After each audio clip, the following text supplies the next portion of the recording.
Hey there, and welcome. Let's just jump right in. Do you ever feel like the world is getting a little wild?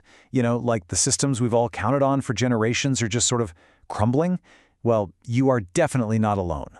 Today, we're going to dive into a 4,000-year-old practice that gives us a pretty shocking framework for our chaotic modern world: astrology. And no, I'm not talking about your daily newspaper horoscope. I'm talking about a deep, cosmic blueprint for navigating major change. It really does feel like everything, from finance to government, is just in total upheaval, doesn't it? Well, renowned astrologer Debra Silverman says this isn't some random disaster. It's a predicted and, honestly, a necessary transition. The whole idea is that the old ways of doing things, based on taking and consuming, just aren't working anymore. They're not sustainable. So we're seeing this massive, system-wide breakdown that many have seen coming for a long, long time. So at the very heart of all this is the idea that humanity is going through a massive, uncomfortable, but ultimately positive shift. Do you remember all the panic back in 2012 about the Mayan calendar ending? Well, it wasn't the end of the world, was it? But it was the end of an age. And that's exactly the kind of transition we're in right now. Silverman has this incredibly powerful way to think about it. Imagine you were watching a woman give birth, but you had absolutely no idea what childbirth was. I mean, it would look violent, right? Painful, chaotic. You'd probably think she was in mortal danger. But you'd be missing the most important part. New life is literally being created. That, she says, is our world right now. It looks like it's all falling apart, but from a cosmic perspective, something totally new is being born. Okay, so if the whole world is in this giant transition, what on earth does that mean for us, as individuals? This is where we zoom in from the big picture to the personal. And it's where astrology comes in as this ancient tool designed for navigating these exact kinds of moments. So, what actually is natal astrology? Well, at its core, it's really just astronomy. It is a literal snapshot, a 360-degree map of the heavens, showing exactly where all the planets were at the precise moment and location of your birth. This isn't guesswork. It's based on a hard math.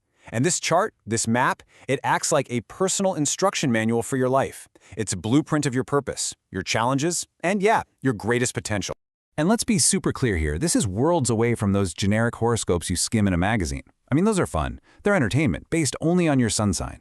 Natal astrology, on the other hand, is this incredibly complex, deeply personalized system that looks at the entire sky to map out your unique energy. It's really the difference between a fortune cookie and a detailed psychological and spiritual guidebook.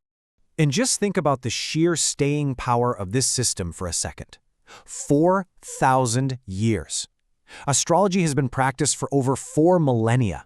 It's survived the rise and fall of empires, countless religions, and even scientific revolutions. You have to ask yourself, as Silverman does, why would any system last that long if it didn't have some kind of profound, workable wisdom inside it? Okay, so this cosmic blueprint of yours isn't just some static personality profile. Oh no, it's way more dynamic than that. It's actually a map that plots out these predictable cycles of growth and challenge throughout your entire life. You can think of them as major mile markers on your own personal journey. Now, to understand these cycles, we've got to talk about the planet Saturn. In astrology, Saturn kind of gets a bad rap, He's seen as the strict, difficult energy. But Silverman's description is just perfect. Think of Saturn as the high school principal. He's not trying to be mean. He's just this force of discipline, making sure you're doing your homework, staying on track, and ultimately fulfilling your life's mission. And Saturn operates on these super predictable 7-year cycles. So around age 7, we face our first real-world challenges. At 14, we rebel, we try to define who we are. At 21, we step into adulthood. But the big one, the one everyone in astrology talks about, happens around age 29 to 30. It is called the Saturn return, and it's when your destiny truly kicks into high gear. This Saturn return is what astrologers call your destiny line. It's this powerful moment of confrontation between the life society expects you to live and the one your soul knows you came here for. And that is exactly why it's when so many people report these huge life events, getting married, divorced, starting a whole new career. If you've been avoiding your true path, it can be a really difficult course-correcting time. But if you're aligned with your purpose, that's when the universe rolls out the red carpet and your mission truly begins. So you have this complex cosmic blueprint, but how in the world do you actually read it? Well, Silverman breaks the whole code down into a really simple, really actionable framework, using the 4 classical elements: water, air, earth, and fire. And this framework makes it all so much easier to understand. Water represents our emotions, our intuition, our gut feelings. Air is all about our intellect, our thoughts, and how we communicate. Earth is the practical stuff, money, our bodies, staying grounded. And fire, that's our passion, our enthusiasm, our get up and go. Every single one of us has a totally unique mix of these four, and the goal is to bring them all into balance to become a whole, effective person. Now this is where it gets really, really practical. An astrologer can look at your chart and see which element is the weakest, or maybe even missing. And this often points directly to your biggest challenges in life. For example, Silverman points out that the host of the Source interview has no Earth in his chart. And guess what?